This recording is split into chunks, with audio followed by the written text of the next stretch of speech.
There comes a time in everyone's life where we must face the truth. But what is the truth? Did existence really begin with the Big Bang? Is what we've been taught in our history books some sort of fictional reality? It's hard to find the truth in a world full of lies.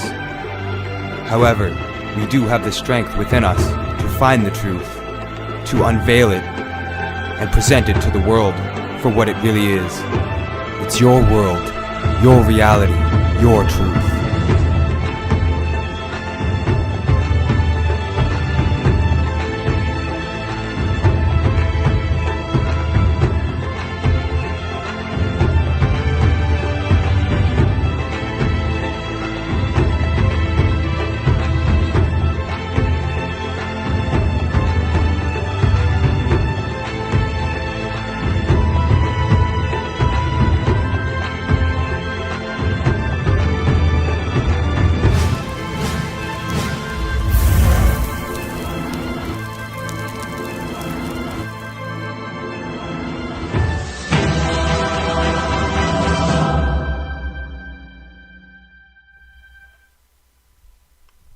Greetings everybody, welcome to Unveiling the Truth. I'm your host Mark Howitt, and today's date is the 29th of March, the last episode of March, and coming into April I've just updated the website for Unveiling the Truth with a whole bunch of new episodes with some pretty awesome show subjects as well as guests, which I wanted to show you guys actually because the website got a total makeover.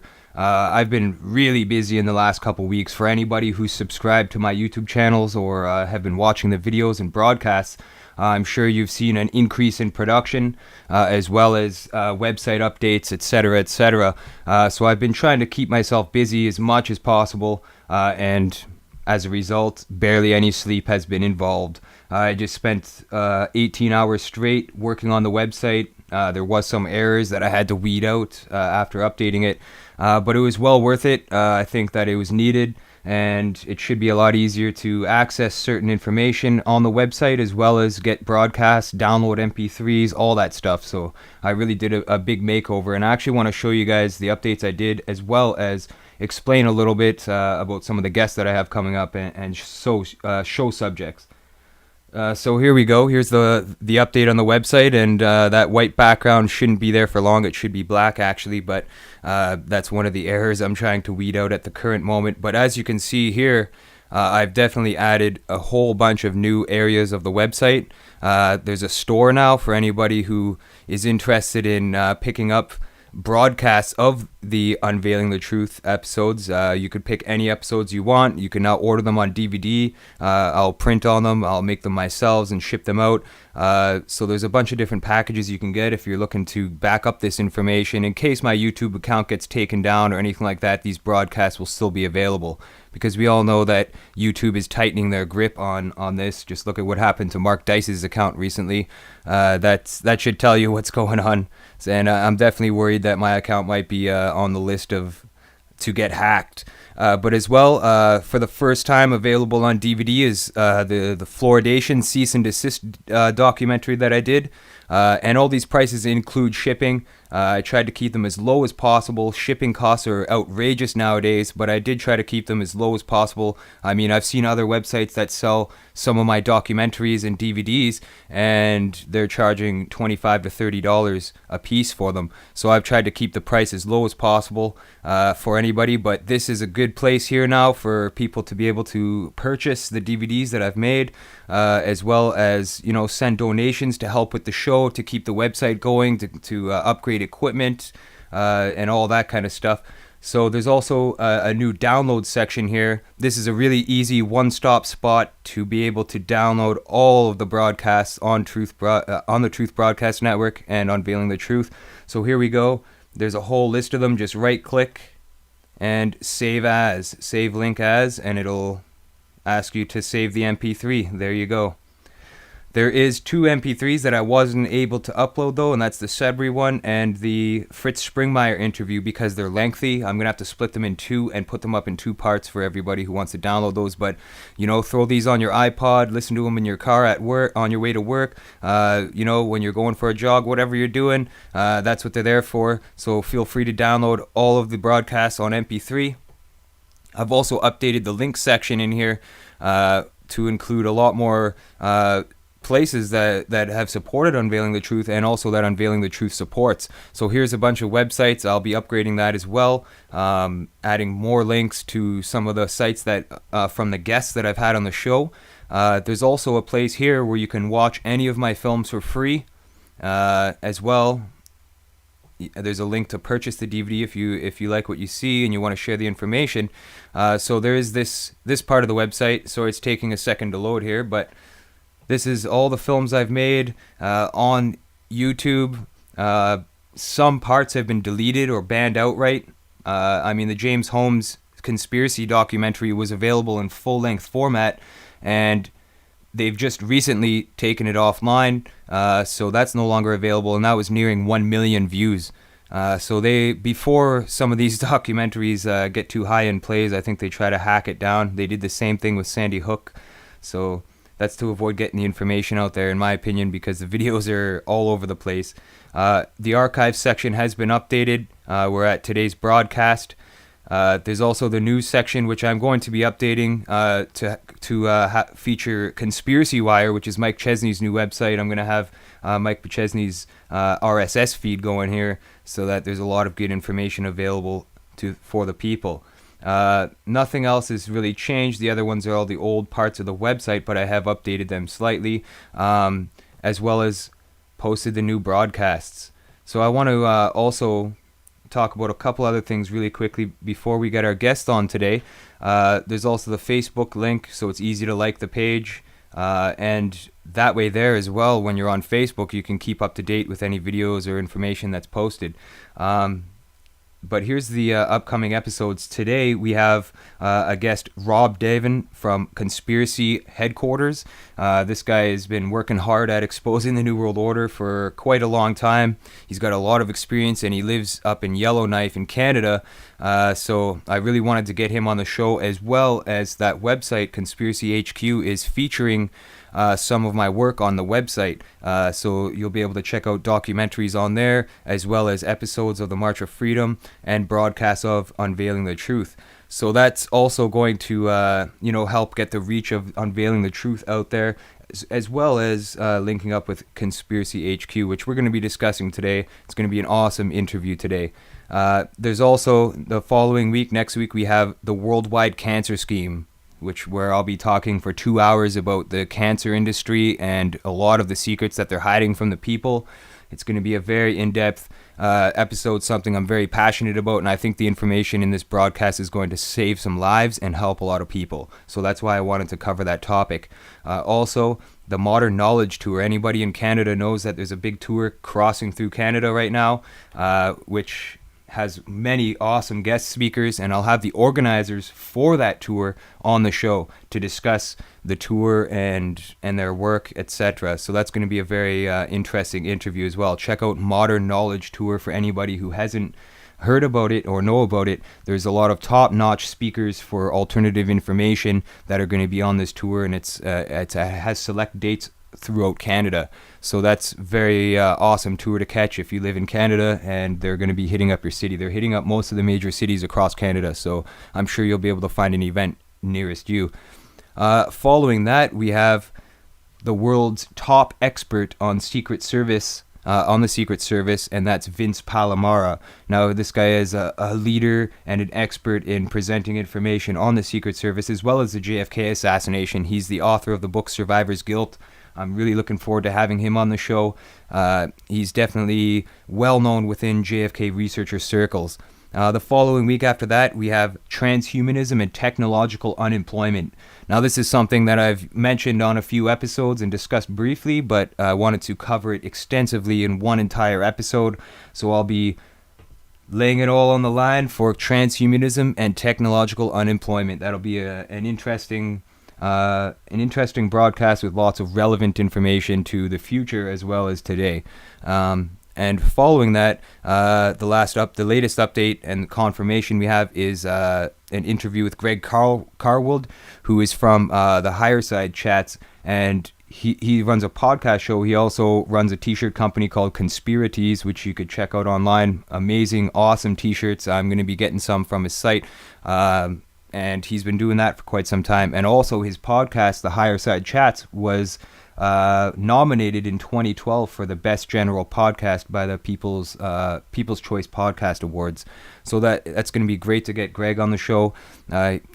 And explain some and discuss some very controversial topics as well. So I'm looking forward to all of these shows that are coming up, as well as tonight's show with Rob Daven from Conspiracy Headquarters.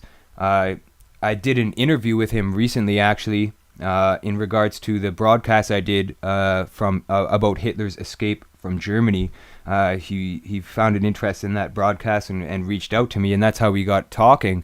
And I checked out his website. I was very impressed with the work that he did. As well, he does teaching. He teaches on how to network and do media stuff, marketing, website, all sorts of things, which we'll be discussing on the show today to help any broadcasters out there, fellow broadcasters who are listening to the show today. I'm sure he'll have some tips for you, as well as we're going to get deep into the discussion of conspiracies and as well as some Canadian content, which I'm looking forward to. So those are a majority of the website updates, but I also wanted to mention, very importantly as well, is the last few weeks I've been very busy, as I'm sure some of you are aware, and I have recently released episodes of the March of Freedom. So far, there's 2 episodes that have been released of the show. That's been almost a year in the making. I had to learn a new video editing program as well as sharpen my skills, and I wanted to present a really good, captivating product, I guess you could say.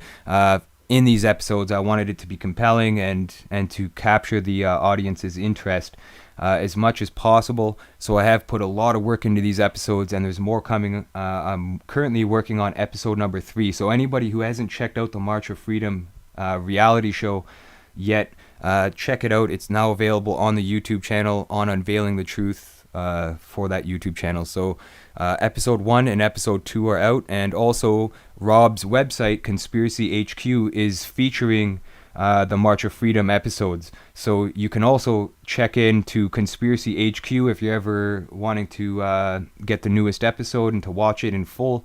His website will be hosting the videos as well, so that to ensure that the information's out there. I mean, if YouTube pulls a fast one on any of my videos again, at least I know that Rob's there to back it up and host these videos so that they still can be viewed by audiences all over the world, because there's a lot of people that can't watch it in certain countries because of the restrictions and blocks on the videos, which is why it's very important to get the information out there. And the March of Freedom reality show is a very personal story, a real story. I mean, I left my home about a year ago for about 6 weeks, and I traveled across Eastern Canada trying to spread awareness and document as much of the suffering and injustice that's happening in my own country, as well as the places I've went, and also discuss with people their opinions on it, as well as discussing myself a lot of topics and subject matter which I think are important, which are explained in each episode. There's a few topics discussed in each episode briefly, so I've tried to make it as informative as possible, but as well to keep the main story going of what actually happened. And it's a real reality show. I mean, there was no crew. It was just me out there with my iPhone documenting my experiences and who I've spoken to and all that stuff. So it was a very, very intense journey, which I'm glad to be able to present and share with everybody out there. So definitely check those episodes out. Episode 3 is on the way for anybody who's already watched the first 2. And I got to thank you guys, everybody, for the support and for watching and all that stuff. So without further ado, I'm going to get Rob on board here. This is an interview I've really been looking forward to, and we're going to check out his website when I get him on board here, just so that he can show you guys what's in store for Conspiracy HQ. as well as a bunch of other things that we're going to be discussing, which is going to be pretty awesome. Rob has definitely been at his work for quite some time now, so very excited to have him come on the show. So just going to give him a call here and bring him on board for you guys.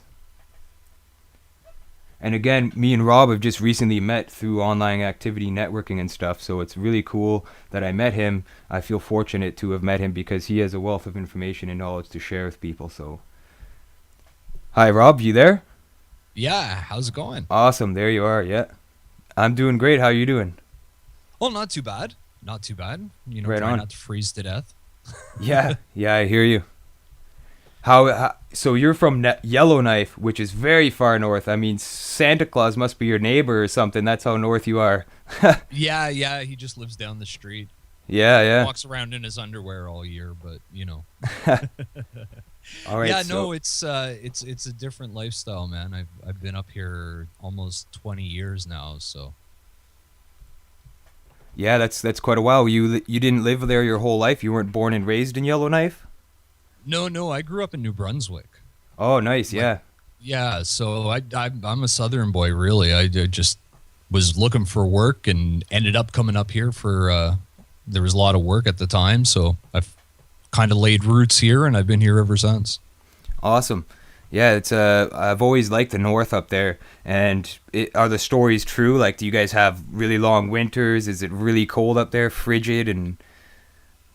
Yeah, it's been getting warmer the last, I don't know, decade or so. Every winter seems to get a little bit better, and until this very winter, and it's been kind of crazy then. But yeah, we start getting 24 hours of darkness, or well, close to it. We're a little bit south, so you get a little bit of sun on the horizon during the day from about 10:30 in the morning till, I don't know, 3 o'clock in the afternoon.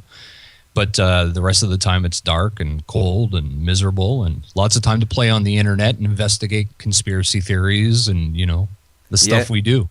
Yeah, and that's something you've done for quite some time now. After watching some of your interviews and stuff like that, you've been at this for like 15 years.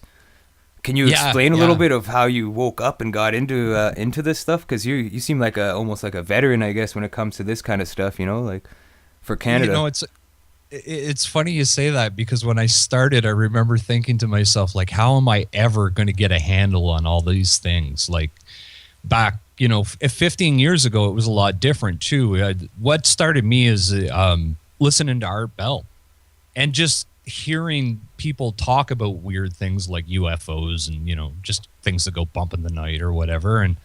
And over the time, Art Bell ended up going off the air, and I went looking for something else to listen to. And I found a few shows that were all right, but nothing I was really interested in.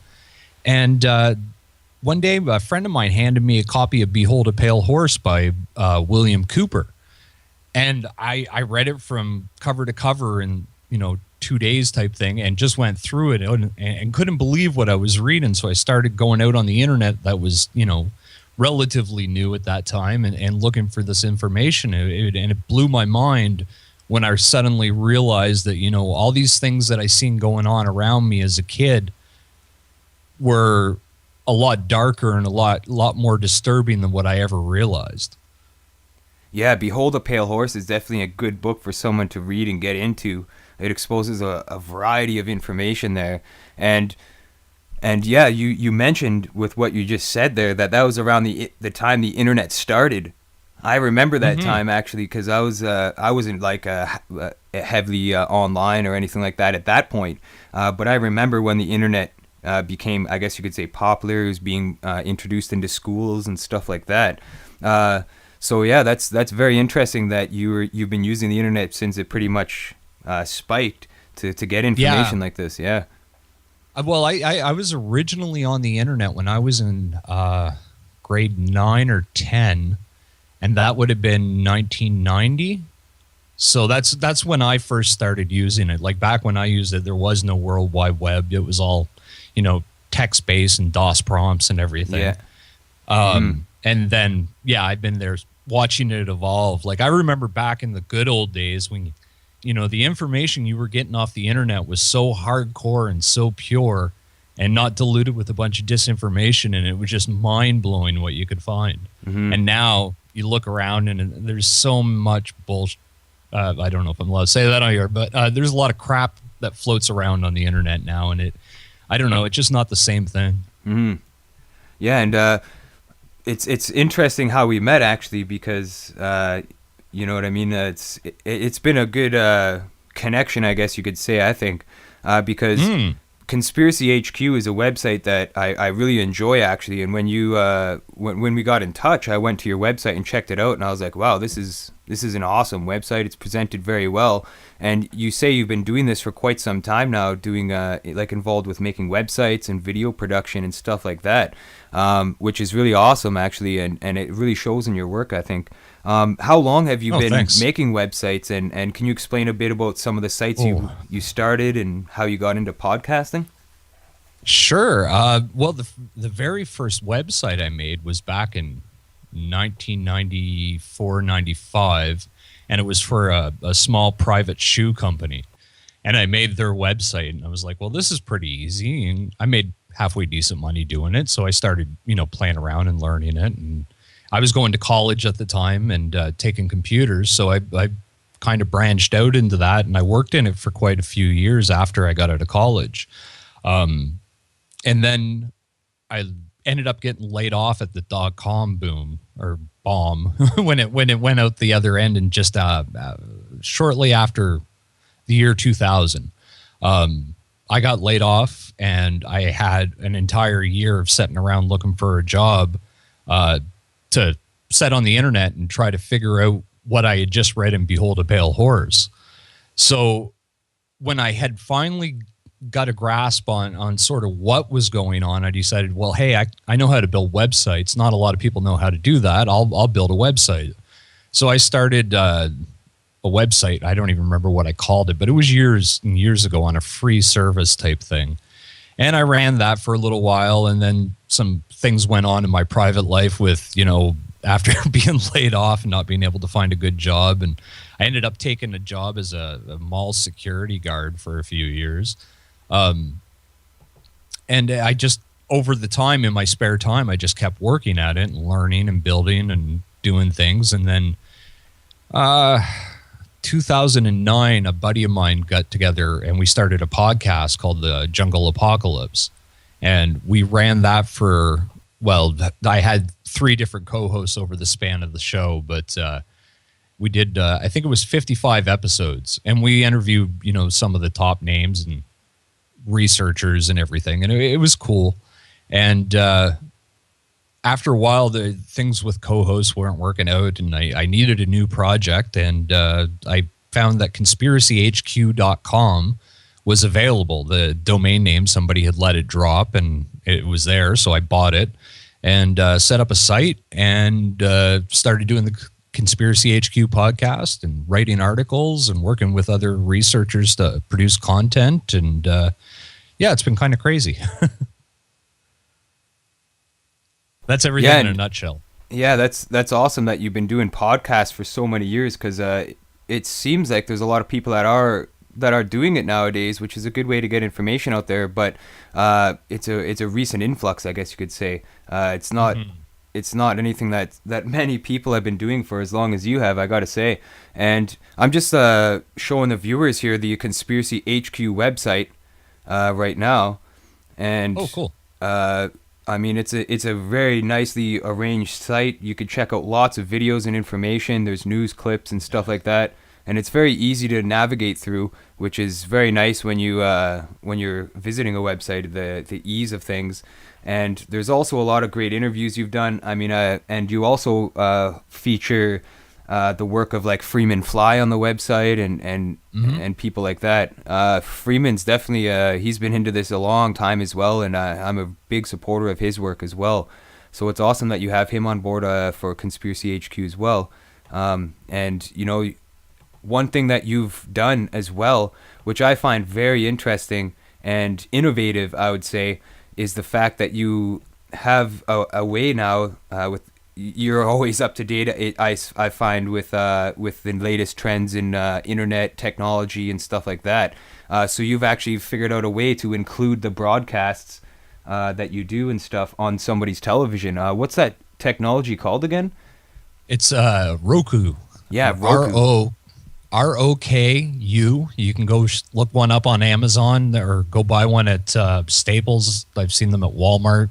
They're like $50 for the base model, and you can go grab it, take it home, you turn it on or hook it up to your Wi-Fi, plug it into your HDMI cable on your big screen TV, and add the Conspiracy HQ channel in your guide. It's all pretty straightforward there in front of you. And you can watch all of our programming there right live on your big screen TV. It's awesome. You're bringing the conspiracy videos to people right in their living room, so that they could plug in right from the TV, just like they're watching cable or satellite TV. And that's where the future of things is going, I think. Definitely. Yeah. And that's awesome that you're on top of that. You've always been like that, it seems, when it comes to this kind of stuff. Which is why it was awesome that we can connect and work together as well. Because I just updated the website with Conspiracy HQ links, so anybody who wants to check it out, you can get it through there, or just visit conspiracyhq.com. As well as you're featuring some of my stuff on your site as well, like the episodes of March of Freedom, the documentaries and stuff like that. So it's really awesome when people work together and get things going, which is really really amazing, you know. Well, that's one of the biggest problems when you're doing this type of thing is there's a lot of people let their ego get involved, and they're like, I'm so important. I'm the guy that's going to do this, and I'm the guy that's going to do that. And they never stop to think that, you know, if we work together as a team and stop worrying about what I'm going to do and worry about what we're going to do and try to figure, you know, some real methods to fight back against this control, because as long as we keep fighting back and forth amongst each other, we're not really helping anybody out. Mm-hmm. And, you know, and I the reason, you know, like I asked Freeman to be involved, and Frater X is, you know, posting his stuff up on there now, and you and James from Feet to the Fire. And, you know, we're trying to get as many guys as we can together to make a network of shows that, you know, people are just going to want to come and watch something other than that mindless dribble they're feeding us on TV. Mm-hmm. Yeah, that's awesome, and that's the way the future is going to be. I mean, people are going to be streaming the internet right on their TVs, less usage for laptops. I even said so a couple of years ago. I remember telling somebody, why don't they just make a TV that's an all-in-one unit, you know?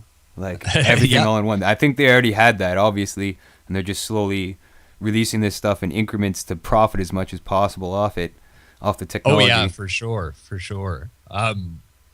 You know, when I was going to computer college, I remember them, you know, setting us down and telling us that there was, when they were talking about microprocessors, about central processing units for your computer, and the various curves of technology where, you know, you have one curve that went up like this, that was the architecture we were working on now, and then we had another curved one that went up like this, and that was the next one, and then there was even one after that, and by the time we got up there, like virtual reality and everything would be, you know, possible and whatnot.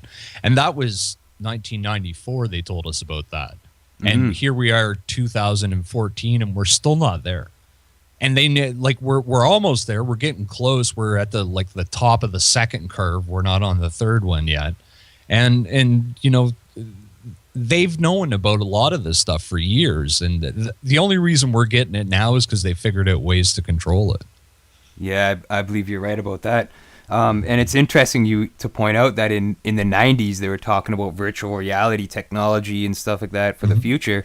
And recently, I just read an article that they're trying to introduce a virtual reality type system for, I think it was Xbox that were developing it. Or yeah, it's either PlayStation or Xbox. One of the major gaming companies is developing the virtual reality helmet now. Yeah, PlayStation's got it. Facebook just the other day bought a company, Oculus Rift, and they're one of the lead guys building these VR helmets. And why is Facebook buying it? You know, like, are they going to start subliminally flashing ads at me? Or, you know, like, people don't stop and realize that, like, they think that, oh, if I don't use Facebook, they're not going to know about me on the internet, or they won't know anything about me. You know, like, they might not know as much, but everything's tracked, right? Like every piece of the communication is tracked. And all Facebook is a big way for them to aggregate a bunch of people's reactions to things. Because you can watch them, manipulate the media as trends change on Facebook with like people's reactions to things and whatnot. So it's all just a big mess of technology-based police state. Yeah, definitely. Facebook is definitely a way to get information on every individual. Whatever you allow yourself to post on Facebook is what Facebook is allowed to essentially learn about you, whether it be status comments, pictures you upload, activities, places you've been, dates, times. There's all sorts of things. But also when you verify your Facebook account, they make you scan your ID and send them a JPEG or a picture image of your ID so that you can verify your account. At least I had to do that. They told me to. Yeah, it's either that or you have to give them your cell phone so they can just track you that way. Yeah. So they're and if Facebook is involved with this technology, that's news to me, I gotta say. And I could just picture it now, people walking around the sidewalk instead of their cell phones, they're being on their cell phones walking around. They're going to have these helmets on and they're going to be on Facebook walking around like drones. Well, the worst part is by the time that technology comes out, and it's not that far off, like under 5 years, a lot of it, you won't even notice they're wearing it. Because it will be so slim and low profile, like it's getting to the point they're going to be able to start putting stuff on their contact lenses to they call it augmented reality, where your contact lenses act as a screen and you'll be able to look out and get information on things, and it's creepy freaking technology. Yeah, absolutely. Actually, this is good stuff to know about as well, because I'm going to be doing a broadcast on transhumanism and technological unemployment and all that kind of stuff. So, I mean, I'm just starting to learn really in depth about this stuff. I knew about it for a while, but I mean, I knew as well Hollywood was showing us this technology years ago with RoboCop, with all these movies, Tron, you name it. So that it's been out there. You also have that movie Altered State, which is a lot about this kind of stuff. And then you have Disney and people like Timothy Leary slicing off their heads when they're dead and cryogenically keeping their heads, intact so they could put it on a body later on in life when they develop this RoboCop technology, which they have now with DARPA programs and stuff. It's all right. Oh yeah, yeah. Well, like I remember this kid I knew. His brother was in the military. His older brother. And when we were kids, I remember, I was probably 16 or 17 at the time, but I asked him one time, I was like, you ever see any UFOs? Because I was kind of into it at the time. And he looked at me and he said, if there's anything up there called a UFO, it's ours. And I was like, what does that mean? And he's like, we're like 50 years ahead of what we're telling people. Yeah. And I was like, that's crazy. That can't be true. And then, over time, I found out, no, it 50 years at the bare minimum ahead of us. Yeah. Some people say up to 200 years. Can you imagine what technology is like 200 years in the future? Yeah, I think so. I think Jesse Ventura did an episode on that, actually, about the space stations and all that stuff. That's where I think 200 years ahead is. I know they're up there in space right now working away and, building communities. Oh, yeah. Well, where do you think all these billions of dollars are going that the Pentagon and all these other agencies in the U.S. are spending? Yeah. And it's not just them. It's the Russians, it's the British, it's the French. Everybody's spending a ton of money, and it's going down this big black hole, and nobody seems to want to talk about it. So what are they doing with it? And one thing you mentioned earlier, too, is about the UFOs and stuff, how you were like, somebody told you it's 50 years technology in the future. What's your viewpoints on UFOs and aliens and all that kind of stuff? Because I know you'd cover that sometimes in your broadcasts and, you've researched it. What's your viewpoints on that? Well, the funny thing about my show is and the way I like to handle it is I'll have people on to talk about anything. If they want to talk about UFOs and they have a good argument, I'll let them talk. but I very rarely give out my personal view on it because I don't know, I feel it always ruins my interviews when I'm interviewing somebody else. So it's nice for somebody to ask me what I think. Yeah. Instead of, lumping me in with what my guest said. My personal opinion is okay, like when I grew up in New Brunswick, I was literally 5 miles away from Loring Air Force Base. You can go look it up on Wikipedia. And at one time, Loring Air Force Base was the largest stockpile of nuclear weapons in the entire world. And that was when I was like a little kid. And I seen things all the time growing up there. I remember, one night me and a buddy, we were driving out to see another buddy of mine, and it was 9:30 at night. It was dark, and we're driving down this road, and all of a sudden this big black triangle, and I'm not talking like stealth-sized triangle. I'm talking War of the Worlds type triangle. It was huge. It was massive. And it came flying at us, and it did like a loop and took off into the sky. So we just started chasing it in the vehicle, like watching it in the fields and stuff. That's awesome. And we got as far as we could, and we had to jump out of the vehicle because there was no other roads to go down. And we were watching this thing fly along, and 2 F-18s came out of the base and started flying behind it, and there was a flash of light, and the thing was gone. It was like, and I have no way to explain what it was. I don't know. Was it ours? So I'm assuming it was ours. It was probably some sort of, top secret military something or other. But I've never, like, I assume most of the stuff that we see is ours because I've never seen an alien. I've seen a lot of things in my life. I've never seen an alien, and I don't know if I ever will. And maybe when I do, my mind will change. But I don't think it's anything from some other world doing it. I think it's us doing it. Yeah, it's probably that technology that's years in advance. That's my personal opinion on that whole thing too. Again, if somebody could show me an alien, I'll definitely take that into consideration, but I haven't seen one. So I don't know. And it makes sense too that would be part of the disinformation that they're putting out to confuse people. I know UFO researchers have been researching this their entire lives, 40, 50, 60-year careers just chasing aliens, and they've never found any forensic evidence or anything like that. Nope. That's the thing. There's absolutely zero evidence for aliens. Lots of evidence for UFOs and weird things, but and I've talked to quite a few people that claim to be abducted, and I've never talked to any of them. Not one of them has ever come off convincing to me. They all feel, honestly, they come off mentally ill. And I'm not, like I said, I'm not saying that somebody hasn't been abducted out there, but from the people I've talked to, most of it's horse crap. Mm-hmm. So, yeah.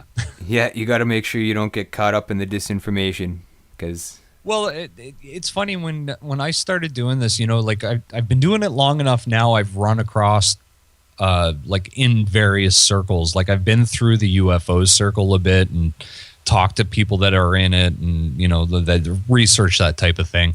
And the one thing that I find amazing is that certain big websites that are really heavily involved in promoting this stuff all have agreements with like DARPA related contractors or NSA related contractors or whatever. And it, it makes me wonder, like, maybe that's why that stuff, it does get prominence on TV, like with Ancient Aliens and whatever, is because it is all disinformation, just trying to hide what they're actually doing. Mm-hmm. It's interesting that we're talking about this too, because the only episode that I've done of Unveiling the Truth that ever got banned from YouTube was the New World Order Alien Agenda Exposed, and that's where I covered this pretty in depth, and they took it down right away, and that's pretty unfortunate. You can still download the MP3, but when you start getting into real information and threatening their plans, I guess you could say, and their agenda, they don't like that too much, and they're starting to do severe internet suppression now. What's your opinions on that? Like, look what happened to Mark Dice recently and all that stuff. Like, they're starting to hack down on it, I think. Yeah, and that's what I've been telling people for years is that, look, this is only going to last for so long because it's against their entire modus operandi to let us have our freedom. So they're not going to let us have our freedom online either. We've had it for a period, and it's going to take them a while to take it away from us. But over time, this is what they're going to do. Like right now, it's starting with YouTube and Google and going after things, and Apple's well known for going after that type of thing as well. And it will start with those guys, and then it's going to work into other big websites like Facebook. Facebook's going to start censoring more and more and more, and all these places. See, what they're trying to do is they're trying to get everybody, like the mass majority of the population, to use things like Facebook so that they're drawn to one central entity that's really easy to control the news flow through. Basically what they did with the media. I mean, you look at what the media used to be 100 years ago versus what it is now. Two totally separate things. 100 years ago, you had lots of small organizations working together to expose the truth. And by the 80s and 90s, we had this big conglomeration where they all merged together, and suddenly it became 2 or 3 big entities controlling all the news. And that's how they play these things, and that's what they're doing with the internet. Is it will start with YouTube and other services that are free, and it will slowly move along, and then terms of service will get stricter and stricter, and they'll bust some anonymous guys for carrying a nuke around or whatever, and then that will be the end of it. Yeah, that's interesting indeed. And another thing I wanted to mention here in regards to this too is with what's happening in Turkey, how they're banning Twitter. That was Turkey recently. They banned Twitter use. They're even in Egypt during the Arab Spring. They blocked the internet in that country. So these people, when they do stuff like that, it obviously shows you who's controlling the internet. Yeah.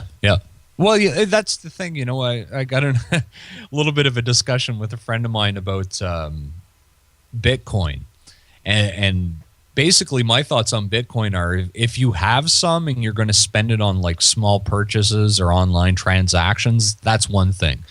But to go out and put an investment into Bitcoin, it's ridiculous because it all relies on the internet working properly. Well, who makes the switches and the hubs and the equipment that runs the internet? Big telecoms. Who owns big telecoms? The NSA, DARPA, the military industrial complex. There's no way that any internet technology, unless we start building our own internet, there's no way that the internet is going to remain free unless we really fight to keep it free. And even then, I don't think it can be. I think it's an inherent flaw with the internet. Like, it seems like as well as some of the suppression is site orientated, meaning it's certain select sites that are actually doing the censorship. With Facebook now, a lot of people aren't getting comments and status updates because it's targeting flow of what goes in your feed and stuff like that. And a lot of times you have to pay for advertising to get your posts read by people that are even subscribed to you or on your friends list. So it is sort of site orientated in that sense. And we have yet to see an alternative website that's huge like Facebook or YouTube that's a main hub for this kind of social interaction that has very lenient terms of service that aren't out to get you and suppress the information. It seems like once you get to a certain size, you get bought out by the bigger groups and these corporations and stuff. So what's your viewpoints on that? How do you see that happening? Well, see, that's the thing is like with our website, I can build all the same features pretty much as Facebook and have it set up to do all that. But the reality of it is to do it on that large of a scale, to get something on a mass movement, you need big funding behind you to pay for the servers and the costs and everything that comes into running an operation like that. And the only way you get really big money like that is to play game with these power brokers. And without it, there's no way any one website's going to walk out and run a real free place. I mean, you look at I won't mention them by name, but a lot of the big forums, we'll call them, where they use these guys, the certain words you're not allowed to say. Like, you can't say Tavistock on a certain big website out there, and they've never explained why. But if you start talking about certain subjects, how certain truthers are linked to intelligent the intelligence services like the NSA or whatever, that stuff gets censored. So and these are the big websites. Well, yeah, the only way they got to be that big is they've gotten the funding over the years to get that big. So they've been co-opted since day one. You start tracing the roots of who owns these websites, and you can trace it right back to 10 minutes away from major military installations type thing. Yeah. That's a little rabbit hole. Anybody out there that knows a little bit about technology and wants to go on a hunt, go start looking up some of your big websites out there and look at who owns them. Interesting point, indeed. I've had somebody that I know that got in touch through my documentary work and stuff. They were mentioning how they were suppressed from discussing Sandy Hook on one of the major conspiracy websites on the internet. I'm not going to mention the name either. But when you say certain things about certain people, they start blocking you, especially when you're hitting on credible information and mentioning people's names and corporations' names and identifying the causes of these problems. Well, yeah, and see, that's the thing they hate the most is when people cut through the BS and actually look at the root of the problem, and we see where the problems are occurring, and we start pointing them out. That's when you get hammered down the most. Like, realistically, for doing it for 15 years, I should be one of the biggest names in the conspiracy market, you would think, right? Like 15 years of doing this type of work, and still hardly anybody knows my name, and that's because I've never shut up about the bigger guys being controlled by who they're controlled with. I've seen guys that I started with back years ago that just kind of swallowed the candy and kept their mouth shut, go on to found these big websites where they're making 15, 20 grand a month in advertising, and just as long as they don't say the word Freemason, then they're good to go. Well, or Alex Jones. Yeah. Like there's a bunch of big names. I could sit here and go on about all the big names I know are co-opted, but it doesn't do anybody any good, because realistically, it just means your show will get hammered by somebody. All kinds of weird things will happen. You'll get, people contacting you, trying to lead you down rabbit holes. It's the harassment that when you speak out about certain people, it's unreal. So yeah, that's why I generally don't do it anymore.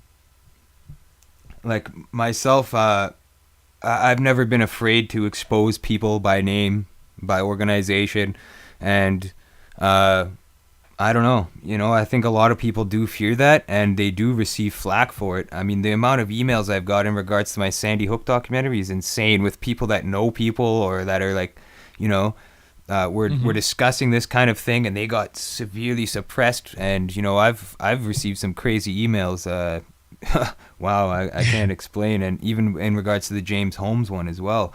So when you start digging into this stuff and you start pulling out credible names and instances, you definitely get shut down a lot more than the bigger websites, for sure, because they kind of steer away from that kind of stuff. But at the same time, I see positivity in all of this, because there's a lot of people that are actually doing a lot of work and exposing this, and I've noticed in the last few years definitely a massive increase in people looking into this kind of stuff and realizing what's going on, which I think is a benefit to us, definitely. It is. And as time goes on, like when I first started, it was a very lonely thing to do, right? Like the only people you ever knew were online, and you never really got to talk to anybody, and you were kind of alone trying to figure it out. And you probably now get called crazy a lot too, a lot more back then. still get called crazy a lot, but a lot less than I used to anyway. Yeah. But yeah, it's changed a lot in that respect, but in other respects too, it's gotten a lot worse. The amount of misinformation out there about certain subjects and people not willing to look into them. Like one that gets me, and I know I'm going to get flack for this. I'll get a bunch of email about it, but is chemtrails. Like I can sit down and show you hard evidence that chemtrails don't exist, but because I'm a conspiracy guy and I say that and I offer the information to people to look at, they call me a disinformation shill, and I'm being paid out by Monsanto. And I'm like, hell, if I'm being paid by Monsanto, somebody call them because my check's late, because I don't have any money. So, it's I go in and I look at the conspiracies and I try to leave the dogma that's attached to a lot of them out of it, and go in with a clear mind saying this could be true, this could be false, but I'm going to go in and try to find out what I can and find the hardest, most truthful information I possibly can and formulate my response from there. Mm-hmm. Yeah, like I've looked into the chemtrail thing myself, and I've found information involving geoengineering projects, and I know of businesses and companies that are formed for geoengineering purposes. Definitely, those exist 100%. Yeah.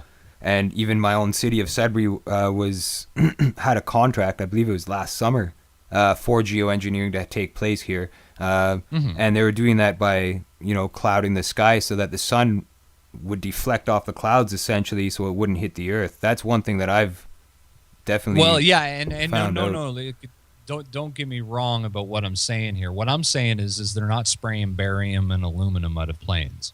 I'll tell you that right now. There is absolutely zero evidence for it. There's zero hard evidence for it. And like I put up $100 offer to the first person that can give me hard evidence that they're doing it. And because when I went, your $100. I still got my $100, man. And all I'm saying is like, look, I want hard evidence. I want to see something that, show me the bills for the barium and the aluminum. Because if they're buying that much that they're coating North America with it, they're obviously buying it from somewhere, or they're mining it, or however they get the chemical. Where is the stuff? Like where are the factories that are producing these millions and millions and millions of tons of barium and aluminum? Well, aluminum, Florida, Central Florida is the major exporter for aluminum. That's where a lot of the fluorides comes from too. Hydrofluorosilicic acid. Oh yeah, for sure. But you got to remember, like, everybody I've talked to about it, pilots, people that are into chemical engineers, it would be impossible to make that much of the chemicals to be able to spray them in the dosages of what they're doing. See, this is the real misconception with chemtrails in my mind anyway, is that, don't get me wrong, they are geoengineering, but they're not spraying barium and aluminum. That's a misconception. What they're doing is they're using toxic jet fuels that create a lot of combustion to use that to cover up and layer the earth and modify the climate. Like it is serious chemical engineering, but it's weather manipulation. Yeah, exactly. Like look at 9/11. When 9/11 happened and they grounded all the flights, the temperature went up. The amount of light hitting the earth went up by a noticeable amount. I mean, you can go look that study up. And that's what I'm saying is that they are geoengineering, but they're not doing it in the way that the conspiracy market bullcrap thing leads you down. Like they tell you things like, oh, well, we found this water that's full of barium and aluminum. But number one, they never show you where they got it from. Number two, it's usually like pond scum loaded with a bunch of stuff. So the barium and aluminum could have ran off the ground.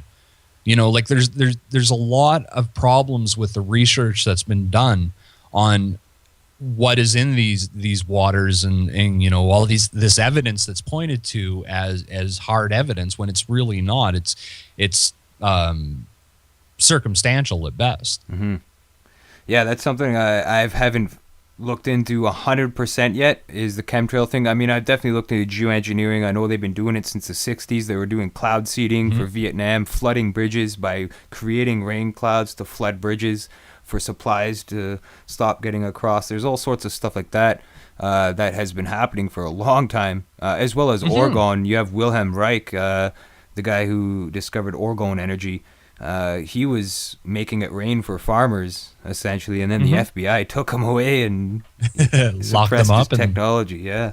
Yeah, and that's what they do. Like, don't get me wrong. This stuff, it does exist on some level. A lot of the patents that are pointed to by, people that are saying that chemtrails are barium and aluminum sprayed out of planes, a lot of those patents relate to different things other than what they're talking about. Like, one that they keep sending to me is this one where they use powderized aluminum in a warehouse for adding a layer of conductivity to transmit with RFID tags back and forth.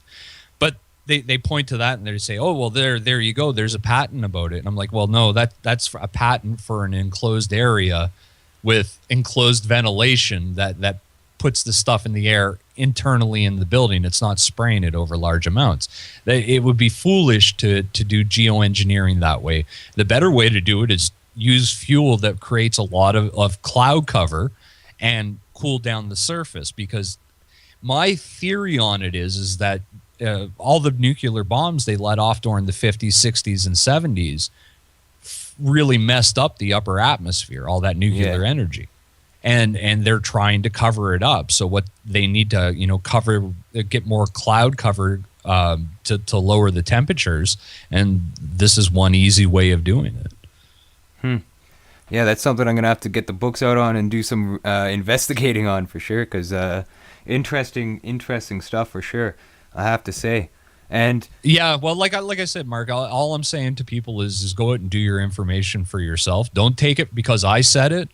Just go out and dig for it and be honest with yourself about it. I mean, William Cooper, like I said, I'm a big fan of William Cooper to this day. Me too, yeah. And he would laugh at people like crazy when they started talking about chemtrails. So you can go look those audio broadcasts up on his website. Yeah, trust no one, read everything, right? That's what they say. Exactly. And that's the only way to do this, because you really don't know. Maybe I am being paid by CSIS or the NSA or whatever to get up here and talk. That is a possibility, and you will never know if I am or not, because if I am, I'll never tell you. So the only way to circumvent that sort of deception is you got to do this research and information for yourself, nobody else. Yeah, so you'd have to get some records out on Rob Daven, find out where his paychecks are coming from. Follow the money, right?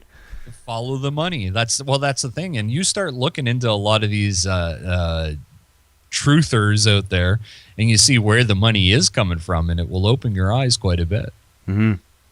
Well, I can honestly say and faithfully say that I don't get paid from anybody.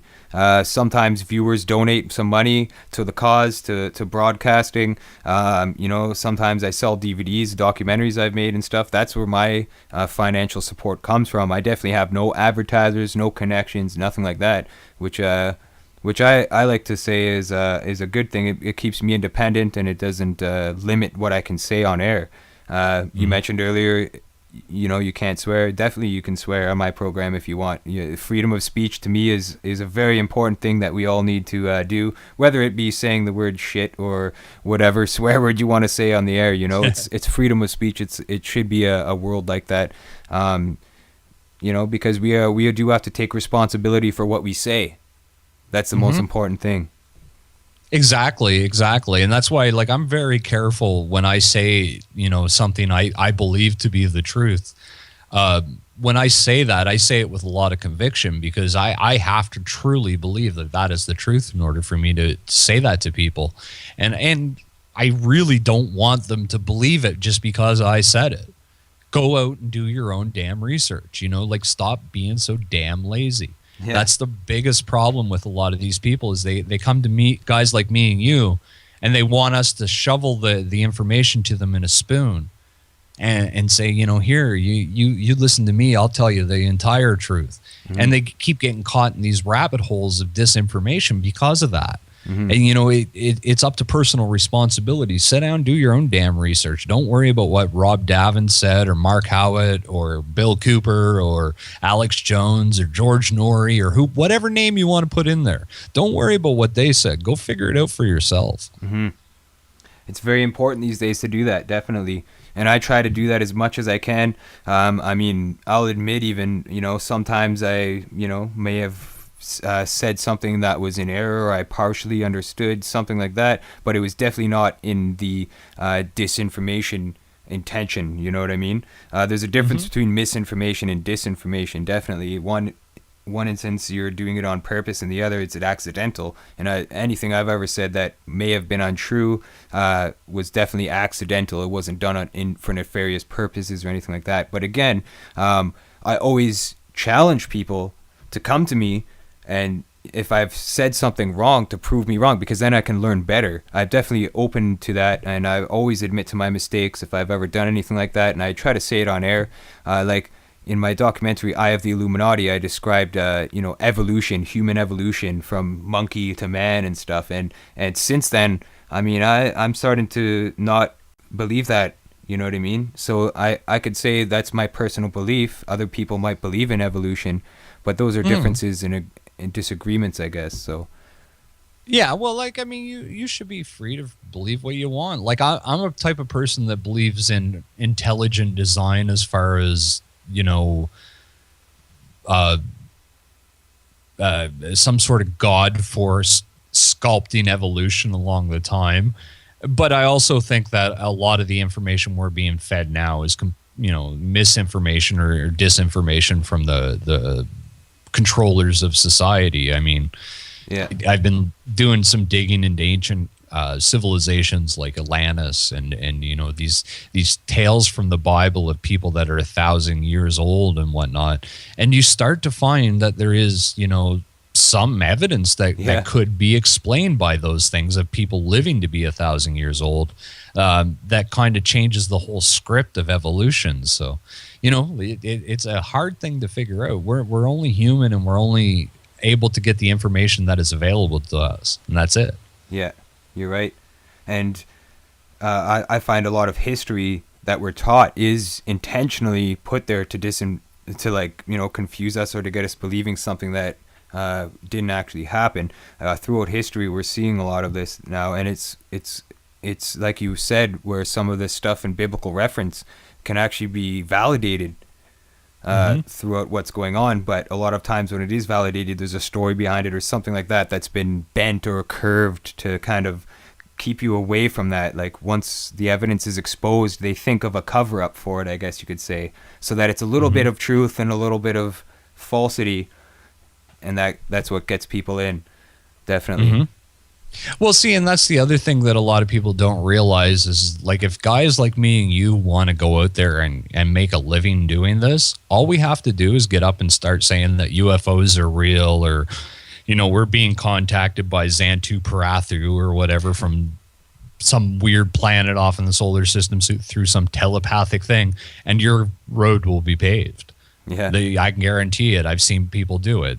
People that I started with that were, real truth seekers that sucked down those pills and off they went into la la land. And next thing you know, they're driving around in their nice new car, and they got a new studio and radio gigs and all this other stuff. So it really makes you wonder. Yeah, yikes. And yeah, one thing I wanted to play for the people, just so that they could get a little bit of a feel for the information. There's a video, isn't there, on Conspiracy HQ? Is it that has? It's like a promo video of some of the. Is that on YouTube, or? I was looking for that earlier, but I couldn't find it. I'm not sure if you might know where that is, but. Here, I'm trying to think of which one it would be. It just kind of talked about the services. Well, not the services, but like what it offers and stuff like that. Members, the members. Oh, that one. Yeah, I don't think that's online anymore. Okay. I think I took that one off by mistake. But if you want to play one for everybody, I'll get you a link here and send it to you. Yeah, that'd be awesome. Because I wanted to, show a little bit of people about your work and just some of the editing you do and stuff like that. Because it is good stuff. Definitely. Well, thanks. I really appreciate that. Like I try. One of my biggest things that I like to do is help guys like yourself figure out how to do this better, how to make it higher quality, how we can compete against the powers that be. At least on somewhat of a maybe a smaller scale, but it's still having an impact, right? So. Yeah, it does. And it didn't take one person to conquer the empire. You know what I mean? It always takes a team or a group of people. There's always something going on. Yeah, see, that's the thing. I mean, like, we look throughout history and any of these big revolutions, and true revolutions of the mind, where we evolve in the aspects of, we start treating each other better and whatnot. They happen all through history, and it's usually when it's a group of people come onto the similar thought process and work together and make these things happen, that we move ahead. And whenever we start following after one guy or a group of people that seem to make a lot of sense, that's when we get ourselves into trouble. Yeah, you're right. Definitely. Follow no one. Yeah.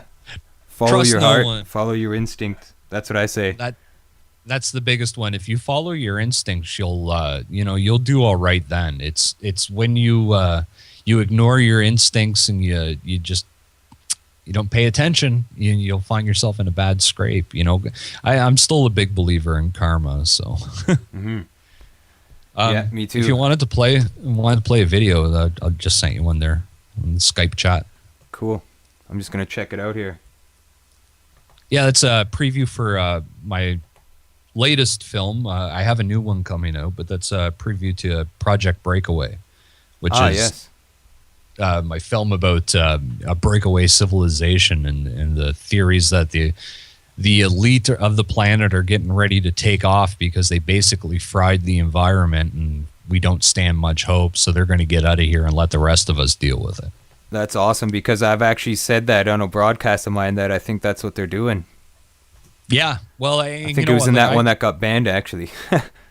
See, there you go. Every time every time I put this documentary online, it's gotten taken down immediately. Oh yeah. I finally had to take it and put it up on Conspiracy. So this is for Project Breakaway. Yeah.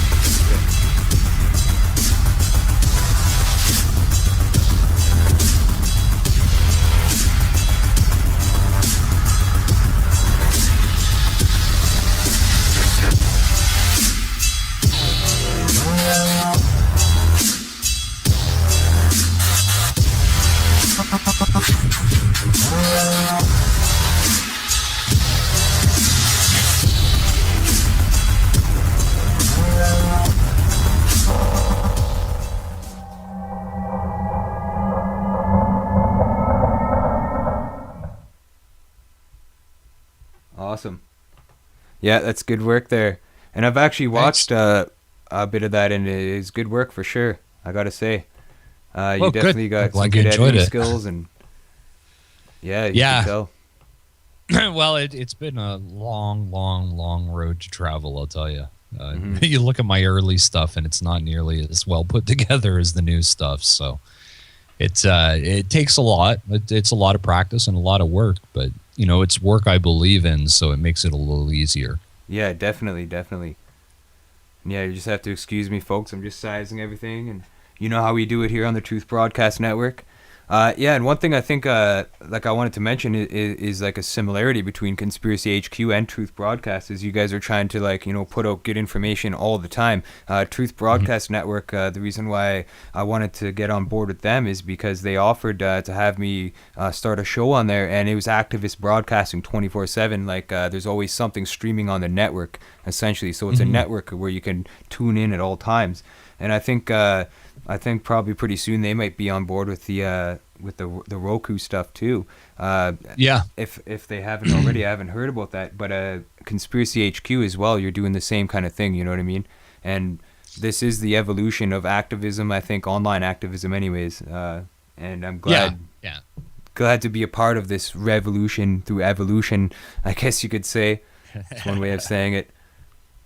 Definitely. Yeah, it's really cool to see it starting to take root finally after, like I said, so many years. Like when Bill Cooper was killed, I really thought that was it. We were hooped. There wasn't much hope, and then over the years, I'm starting to finally see that people are starting to get it again. So maybe there is some hope there that we'll figure something out to stop these bastards from screwing us for all the for the last couple thousand years at least. Yeah, it's been going on for quite some time now, and I think that is where we're headed psychologically in the evolutionary scale, I guess you could say, is we're gonna wise up to what's been going on and on a massive scale, and that's what these elites are preparing for. That's why they got all these underground bases and bunkers and all this technology that they're hiding from us, because they know that once we all wake up collectively and figure out a solution to overthrow these bastards, they're going to be running for cover. And that where are they going to go? They're going to go deep underground or up in space, one of the two. It's the only place they have left to hide, right? Yeah, you're right. See, that's another thing that they can run, but they can't hide, I guess. Well, that's not yet. Anyways. You know what? We don't even have to chase them down. Like the thing that I try to get through to a lot of people is if we really want to fight back, stop going to Walmart. Stop going to McDonald's. Stop buying from the major corporations. Shop local. Grow your own food. Fight back. But like this, like that was my problem with Occupy Wall Street. I found that Occupy Wall Street, it came from a really heartfelt place of we got to do something to stop these guys. But all that people did was go sit around in a park and raise the ire of the police state, and nothing was really accomplished from it. But had those same amount of people stopped going to Walmart and we had Operation Stop Walmart, that would have made a hell of a lot more difference. And that's my thing is it's impossible to fight these people on their own ground. I mean, they have advanced technology, they have nuclear weapons, they have missiles that can hit you from 1,000 miles away. They can drop a missile up your butt and it's laser guided, the only way we could ever win this is just to take their power away from them, because it's their power that allows them to do it. Well, what is power? All power is a misconception that men have to follow other men. If we would just grow up and start handling each individual business and do, shop local, stop using so many damn resources. I mean, most people that listen to shows like yours and mine, we're not in the position to use a lot of resources, but there are a lot of people, especially the sheep, that swallow the pharmaceuticals and go to sleep to their programming on TV.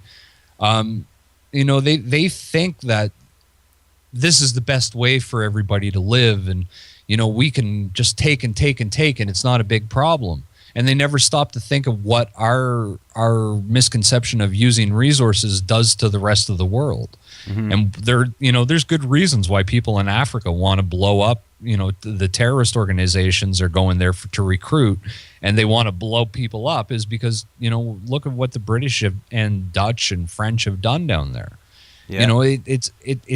It's bound to happen because of the lifestyle we lead. And the most important thing any of us can do is stop living that lifestyle and start going back to our roots where we actually had some power. Like right now, if they collapse the food system, we're all hooped. I mean, there will be pockets of us that would do all right, but on the most part, most people would starve to death because they wouldn't know what to do. Or they go out, they kill an animal or find a rotten animal and eat it, not prepare it properly, and die because they've never trained to do that stuff. That's where your power as an individual comes from. It's not sitting around beating a drum talking about overthrowing the establishment. It's from you growing up and handling your business and acting like a responsible human being to the planet. And be a guardian. Be like the native people. The native people were guardians of the planet. They guarded what their natural resources were. They took care of their environment. Mm-hmm. And we've totally changed that to the point where we just rape and pillage our environment. It's hard for us as individuals to stop and look at what we do. Like I'm sitting here talking to you over a bunch of plastic and wires and whatever that was mined out of the earth, and to make it all, it used a bunch of toxic chemicals that are slaying in some landfill somewhere. And, we got to start deciding, well, what are we going to do here? Like, where does it end? Are we just going to keep filling the environment full of toxic chemicals and nuclear power plants and all these other things so we can have our creature comforts of warm baths and everything? People got to stop and realize, and not to mention, we have a bunch of poor people here in Canada, and we're one of the richest nations in the world.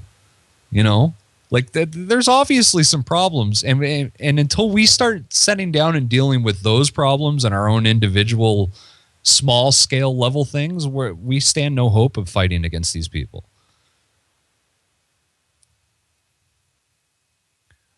Oh, I see Mark has left me to go to the bathroom real quick, and I wasn't quite expecting it. But these people, they've been in control for thousands of years. They know how to manipulate the populace, and what they usually do is they get our emotions playing against us. They take us and get us all revved up against this group or that group. It's the blacks versus the whites. It's the Hispanics versus the Asians. It's, they always come up with these groups that we're fighting back and forth with. And now it's the gays and lesbians and the Russians and the Chinese, and everybody's always fighting and nobody ever gets together to do anything. And that's where the real problem is. We need to get everybody together and stop fighting and handle our business. I was hoping Mark was back because I was kind of done my rant. I hope everybody's liking the show tonight.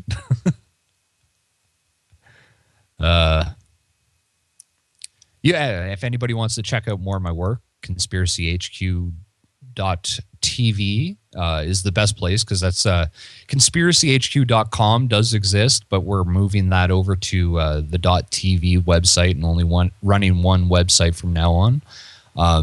You can go over and check it out, and if you like what we do and you want to help support the network and us giving videos away for free, you could always sign up for a membership. They're until May 1st. It's $3 a month or $27 a year, and that just basically helps give us a way to put our information out for free. And you can watch people like Mark's shows and his documentaries and other people's shows and documentaries, because YouTube targets us all the time. We need outlets to get out to the people, and the only way we're ever going to do it is if everybody bands together like this. And so, yeah, definitely. Glad you're back there, Mark. I didn't see the message until about halfway after I was done my rant. Oh yeah, and I looked down. I was like, wow, this is quiet. Did we disconnect? Yeah, I'm sorry about that, guys. But. Oh, no worries. I had like 2 pots of coffees in the evening, I guess you could say, because I didn't sleep very much. I've been doing website updates. I see you got your coffee there too. And I'm actually drinking a glass of wine to calm down. And I'm telling you, I had to go something fierce. So I was holding that in the whole time. But no worries. One thing I'd suggest to you, we're talking about how to make shows better and stuff. Always have a top of the hour break. Absolutely. You'll find your older guests really appreciate it, because they're the ones that always complain to me when I used to do a 2-hour show. They'd be like, "Oh man, I really need a break at the top of the hour. I'm an old man." So yeah, and totally that makes sense, because when you gotta go, right? Like, and when you're on a broadcast, you're holding it in for so long. You gotta do something. You can't just sit there and hold it in for 2 hours. You're absolutely right. I'm gonna have to start playing a video. That's actually why I was asking you to show a video at that one point, but it was only a minute long, and I couldn't have made it in 1 minute. So I was like, I'll just he's talking. I'll take a little break there. But yeah, that's no problem. But yeah, it's good that you were explaining to people about the Conspiracy HQ subscriptions and all that, and what you get access to and stuff, which is awesome. Definitely, I got to say. And yeah, well, I got it set up this week now. When you log in, if you're a Plus member, you log in, you can download any of the shows in high definition format. Nice. So yeah, and I'm going to, if you're a Plus member, you're going to get access to everything anytime you want. The reason I have a Plus membership, though, is that I have to pay for all the servers and everything to make this work. Yeah. And we're getting, I think it was in January, we had 1.7 million hits to our videos. Nice. February was about 1.9 million. So we're serving out a lot of information, so it gets really expensive. So, if people can pitch in and pay $3 a month, and if like I was explaining, March 1st or May 1st, it's going up to $5 a month. But if you sign up now at the $3 a month, you get that for the rest of the time you're a member. You only ever pay $3 a month.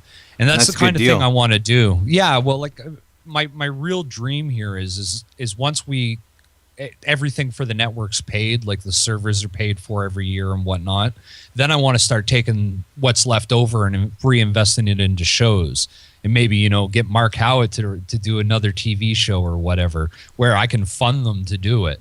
And kind of make this stuff happen. And that's what the real grand scheme is. Because I look at these big names, these guys that talk about, reptilian agenda type things that are, getting $300,000 and $400,000 in their money bombs. And I think, man, if I had $300,000 or $400,000, the network we would have would be phenomenal. There would be no need for a membership. I could give it all away for free and do all this stuff. But it's hard to get on enough mainstream notice to get your name out there to those people, unless it's planned out. Mm-hmm. Yeah, and when you're doing this kind of thing, it is really hard, because first off, it takes a lot of time to be able to do the video editing, to do the website updates, to do the embedding, the scripting, the posting on Facebook, communicating with guests. There's so much involved with having a podcast show, as well as keeping an updated website, keep a constant flow of information coming out. And, a lot of people do realize it takes a lot of time, but some people just don't know how much time it takes. And when you're working a full-time job, 9 to 5, it doesn't leave much extra time to be able to devote to getting this information out there and keeping on top of things to a constant flow. And that's why donations and subscriptions and purchases of products and stuff like that really do help people like us out, because that allows us to spend more time at it. If we don't, especially if you're making enough to cover some of your bills and stuff and your living costs to be able to do this, and your living costs also include internet bill, because you got to pay for the internet, phone if you have a home phone, your rent, food. Just the basic necessities for survival are also included with that if you're going to be devoting 100% of your time to this. So it does help a lot of viewer support for sure.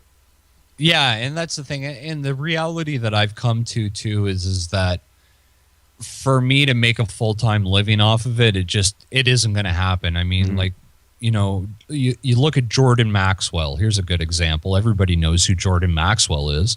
Jordan Maxwell lives in the equivalent of an Airstream trailer with his dying brother on a very, very, very small amount of money.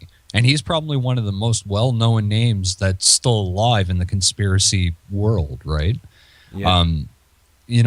People they see Alex Jones or David Icke or, these guys are making millions a year on their sales and their product placements and blah, blah, blah, blah, blah. But the thing is that they basically take other people's work, they rip it off, they put their name on it, and they get the publicity on ABC or CNN or whatever, big media organization. And then they become the face of conspiracy theories, right? And that's how, the big guys live, but on the majority of the rest of us are barely scraping by. Like I can't think of, the only two names I can think of that are doing all right are Alex Jones and David Icke. Beyond that, the rest of us are, like if I had to live off of what I make from Conspiracy HQ, I'd be dead living in a cardboard box. Yeah. Yeah. Like there is no money into it. I don't understand this misconception that we're all getting rich selling disinformation. Last year, I think Conspiracy HQ made $2,000 in total. This year, we might be making $2,500 if we're really lucky, and that's about what it cost a year in the server bills and actually, I think when it comes down to it, it probably costs more than that. But part of my thing is I donate some of my own income into Conspiracy HQ to keep it all going.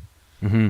Yeah, and that's what you have to do when you're doing this kind of thing. I mean, I've been paying my own website bills recently, but I just renewed unveilingthetruth.com for another year, as well as the hosting space and all that stuff. And that actually came from a donation from one of the viewers, which really helped me out because I really couldn't afford it. And for all my viewers out there who may have been following the last few episodes, I told you guys that I was working at a job at a call center and stuff like that. Well, to be honest with you all, I'm no longer working there. And why, you might ask? Well, it's because I wasn't sleeping. And why was I not sleeping? Because I dedicated 100% of my spare time to producing videos and keeping the website going and all that stuff, and researching this information, reading, watching the news and documentaries to try to soak in information and do this stuff for you guys. And that's absolutely why I'm not working anymore at that job. So now I'm living off of whatever I can make off selling my DVD documentaries and donations from viewers and stuff, just like anybody else who's doing this full time 100%.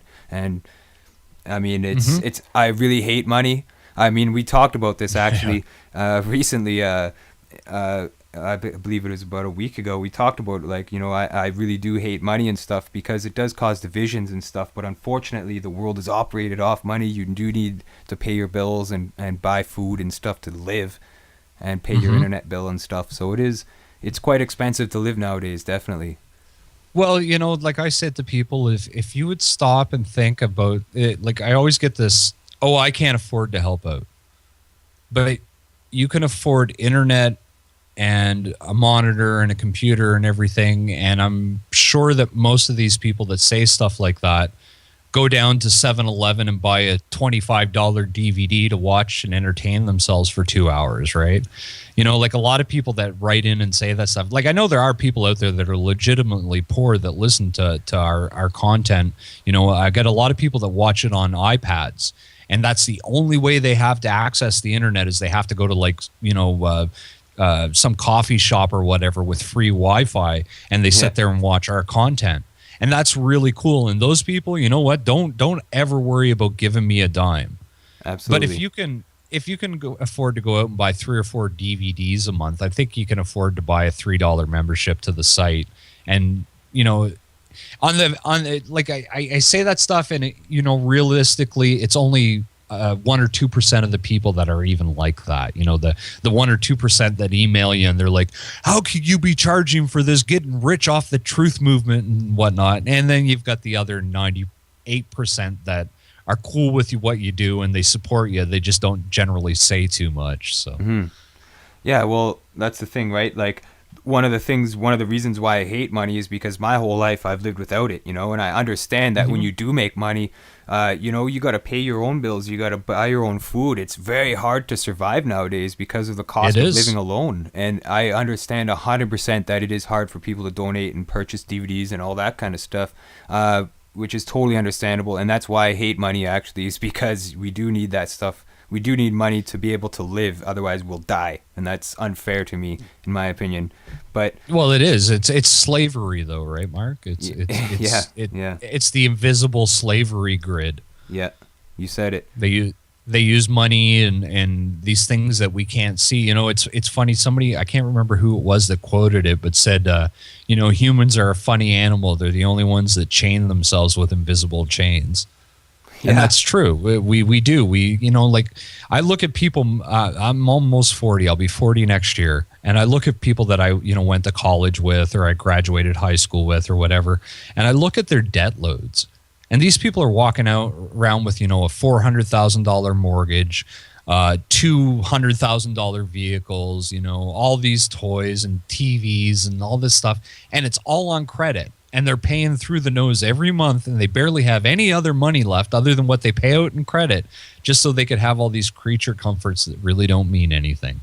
And it really bugs me, I don't understand it. Like, why are we wired like that? Yeah, and we even have listeners in the chat room right now agreeing with what we're saying. Money is not everything. Life is everything, really. Living your life and being free and being able to experience the wonderful things that life has to offer. But because of financial restraints and restrictions, most people will never get to see that, unfortunately. And you're all right. There's some people that have $200,000 vehicles, like $500,000 to $1 million homes, and yet there's a whole nation. There's entire nations who have no money to be able to live. They live in grass huts, and they drink water that has malaria in it and other parasites, and they get sick and die. Yeah, exactly. It's very sad. And it would cost less than $1 million to fix that problem.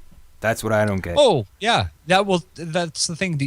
Like the amount of money we spent on just the Iraq portion of the war. No, I guess not us, but the Americans. What they spent on that part, just that war, could have ended world poverty. And you look at a guy like Bill Gates and all these, these multi-billionaires are giving away all their money. Well, if that's true, why isn't poverty done? Because we could end it tomorrow if we took the money and put it into it.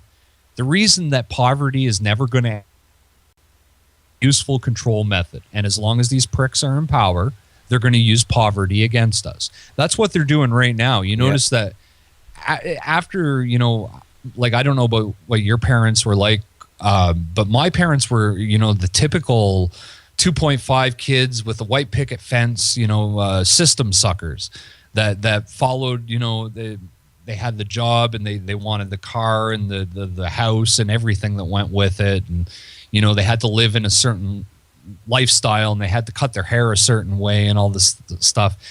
And it always struck me as weird. Like, why are they like that? And then you see this new generation of people that are my age and younger, and we're all starting to rebel against it. So what are the powers that are doing? They're taking those comforts that my parents had and taking them away from us because they know that we're not going to let them push us around as much as our parents did. Yeah. You're right. This is what they're doing. They're starting to cut the economy out. You look at what happened in the news here in Canada in the last few days, or a few weeks. We had Jim Flaherty suddenly quits as finance minister from the Conservative government. And everybody's wondering, like, well, why would Jim Flaherty quit? He only had a year left to go. He's been at it for a while, too, yeah. Yeah, exactly. And he's done a great job. Yeah, well, depends on whose payroll you're on. But anyway, he suddenly quits, and they implement that other idiot, the racist guy there. I've seen those headlines, actually, yeah. Yeah, and everybody's kind of wondering, well, why is this going on? And then I think it was Thursday or Friday, Bank of Montreal cut their lending rate to 2.9%.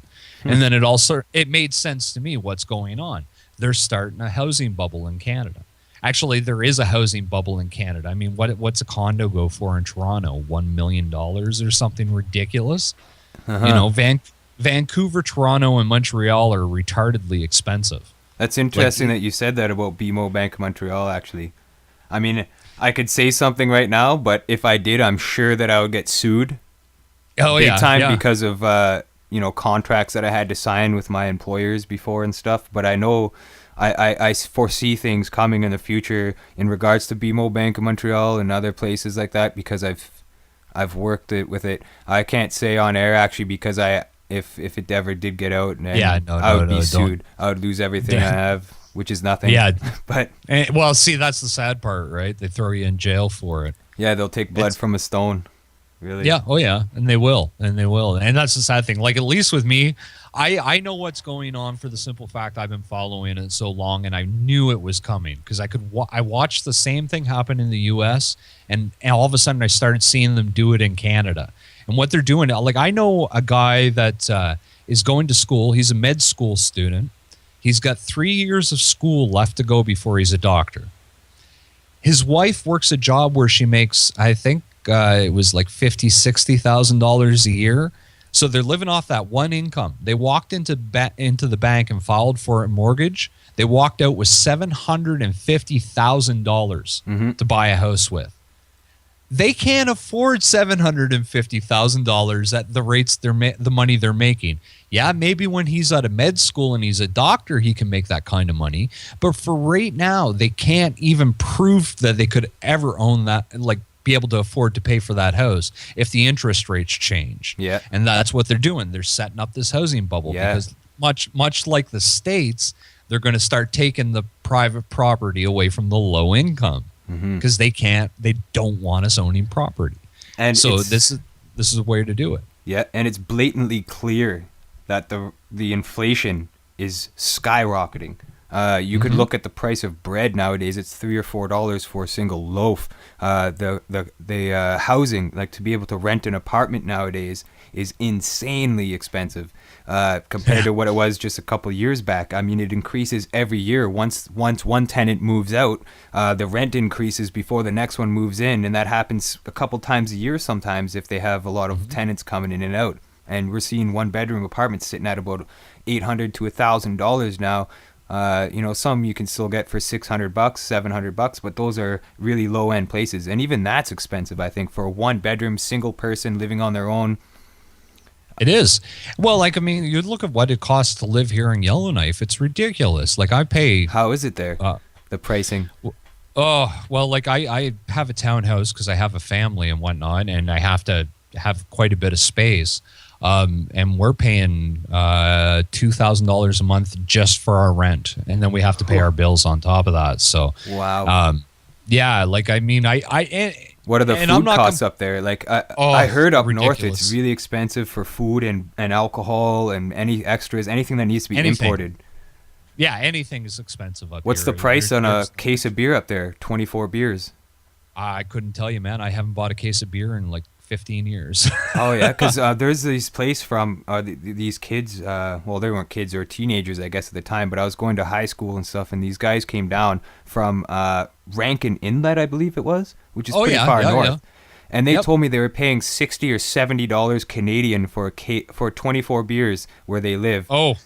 Yeah, no, that's up way higher. Well, I don't know about Rankin because Rankin might not be a dry community, but we have a bunch of dry communities around here where they're not allowed to have alcohol. Oh, yeah. And there, a 10-ounce bottle will go for $50-$60. Wow.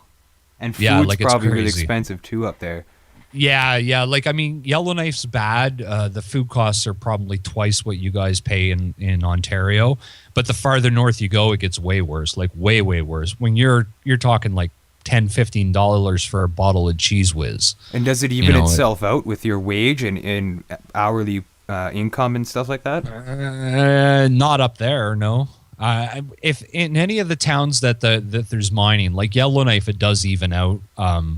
Because as long as you can get into the mines or working for the government or whatever, you get paid a decent wage, and it kind of balances out that way.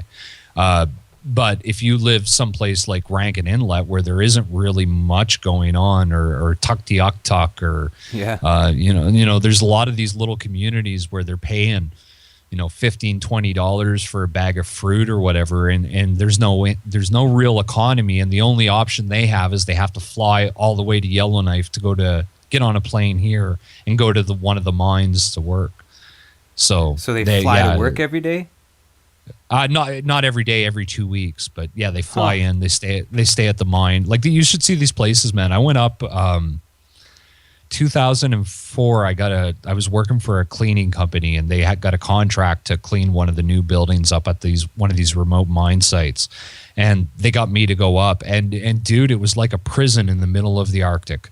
It was absolutely unreal. You weren't allowed to pick up rocks. If you saw a cool shiny rock walking down the road to your job site, if you picked it up, they'd fire you and send you home.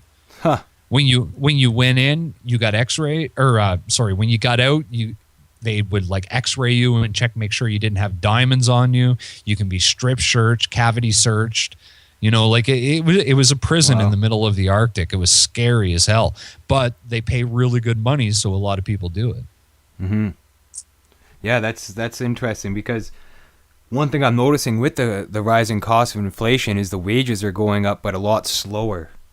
In comparison, and that's going to have a huge effect on people in the next few years. I guarantee it. It already is starting to have a stranglehold on a lot of people.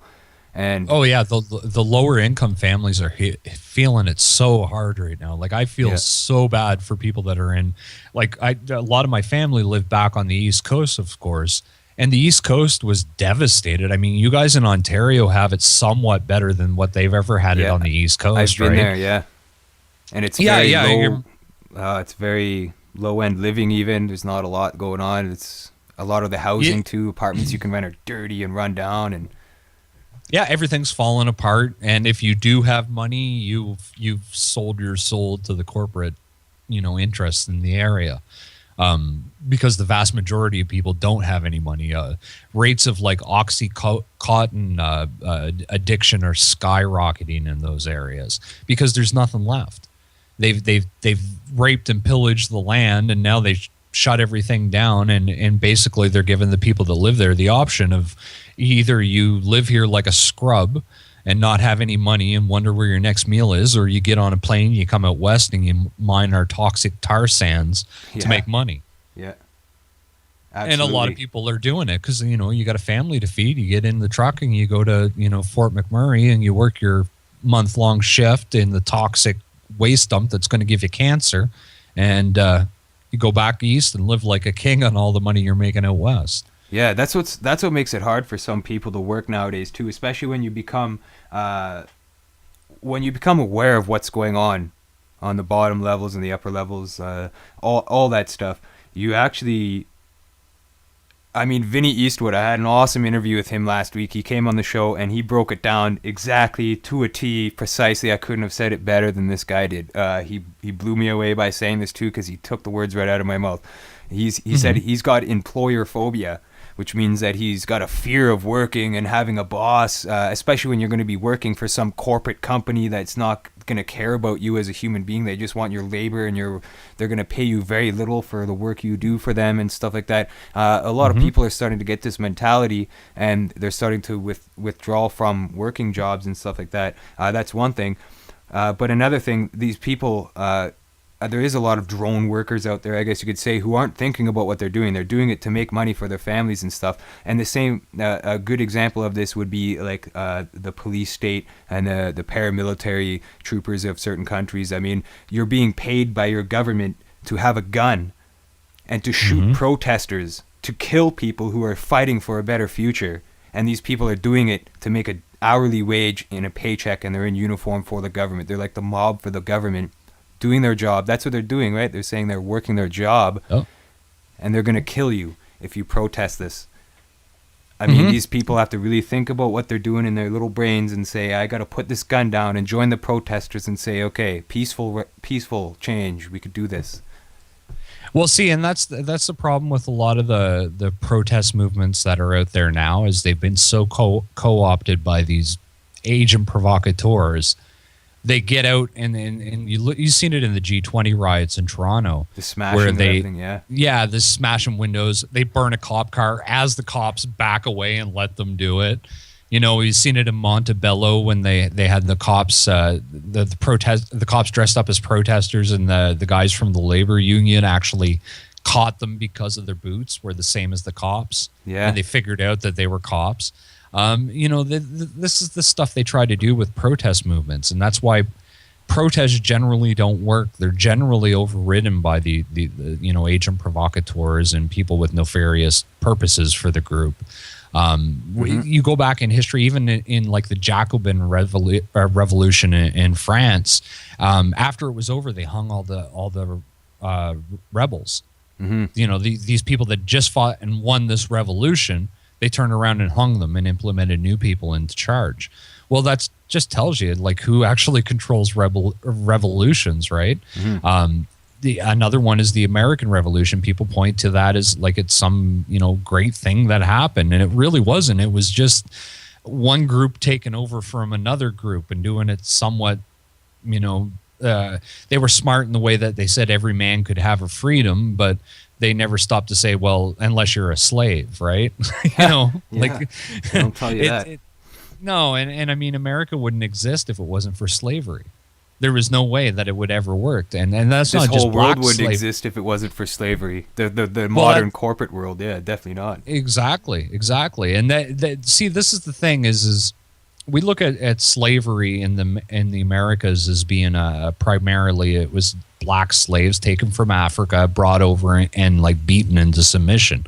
But that wasn't just the only people. We had to look. The Native Americans were taken as slaves. Yeah. There was a large contingent of white slaves. You know, like what happened during the Civil War wasn't them fighting over slavery per se. They were just fighting over either slavery to just the blacks and the natives and the people born into slavery, or slavery for everybody. And the slavery for everybody team won, and that's why we're all slaves now under this corporate entity. Mm-hmm. You know, and like didn't they start implementing birth certificates and stuff like that right after World War II, because the Nazis were doing that to document their citizens? And exactly, that's why we have birth certificates now, is because of the Nazi Party. And an amazing book. They figured out a way to track people on like a large scale as far as like taxes and basically your slave wages, you know? Yeah. And an amazing book is Jim Mars's The Rise of the Fourth Reich. It explains it to a T how the Nazis implemented themselves with the American society and democracy and all that stuff. I mean, it's weeded right in there. Influenced directly from Nazi ideology, essentially. And it's really freaky, I guess, when you learn about this and you realize, oh, like, I have a birth certificate, you know, I'm a number, Yeah, well, I mean, you look at what happened here in Canada. You know, we like to talk about our socialized medicine, which, you know, like I got in an argument with an American about this the other day. I think socialized medicine isn't a bad thing. I don't think that if I fall down and break my hip, I should have to lay in a bed while they argue over which, you know, insurance provider I should be using, and I end up getting a blood clot and dying while I lay there. You know, like that doesn't happen very often with socialized medicine. But the other problem with it, it's a two-edged sword, right? Yeah. Like as well as helping a lot of people, they want to help us because socialism it's a good investment. Well, it's a good investment, sword, right? Well, yeah, like they want to make sure that we're healthy, because if we're healthy, we can work. So they're more than happy to pay for our health care. But like I said, it's a double-edged sword, and we look at the father of healthcare in Canada, Tommy Douglas. Tommy Douglas wanted to like kill off a bunch of people with special needs. He wanted to sterilize people that were thought of as genetically impure. And this is the great grandfather that the great guy that the NDP always points to as their great saviors. Oh, look what Tommy Douglas did. And I'm like, yeah, man, Tommy Douglas was a eugenicist. He was also a big supporter of people like Hitler. You know, why don't we ever talk about that in our country? A lot of the founding people in the medical industry in Canada were genetic supporters and supporters of the Nazi Party. Definitely. Well, you know that one of the sick truths about modern healthcare is if it wasn't for all the experiments that the Nazis ran on people, we wouldn't have the medicine that we have now. Isn't that's a sick and twisted experimenting, thing? Stop and think. Yeah, if they didn't do all those experiments, they wouldn't know how the body would react to a bunch of different things. Yeah. As disturbing as it was, it all played into modern healthcare and how we survive. And like I said, the biggest thing with them is that they want to keep us healthy, because a healthy people is a healthy workforce, and a healthy workforce allows them to do what they want. But they don't want us too healthy, right? They want us to die at 65, 66 as soon as we retire. Yeah. They can put us in the ground because we'll die of cancer or a heart attack or whatever, because we've been eating chemically laced food all of our lives. And maybe it didn't kill us when we were 20, but it will kill us when we're 65. Mm-hmm.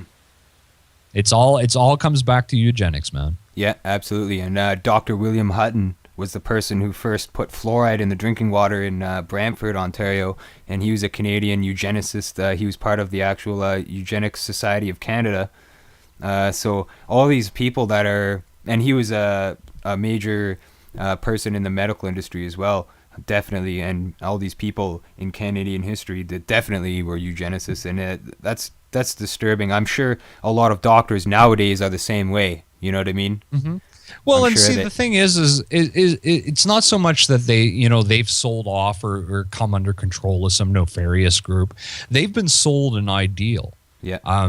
That was my biggest thing with people that run around and scream the Illuminati's in control of everything, and they don't understand what the Illuminati is. The Illuminati isn't just a group; it's an idea. Yeah. That's what the New World Order is. It isn't just a group of people; it's an idea. And an idea is way more powerful than a group of people. Yeah. You don't have to get people on board and let them know all your secrets. You just have to get them to believe in your idea. Once they believe in your idea, they do whatever you want. And that's what these people do, right? Like the medical industry, it isn't that everyone's controlled. It's just that they're being fed bullshit from the time they go into med school, so they never know any better. Yeah. And if they go against the grain, they won't get accepted into that big fat paying job where they're going to be pill pusher, essentially. Exactly. Like it's self-censorship in a lot of ways. Like there's a lot of other methods to use other than controlling people through, their paycheck. Just social pressure is one of the best ones, right? And that's what these guys do, is they use social pressure to suppress anything that may go against the grain of the establishment.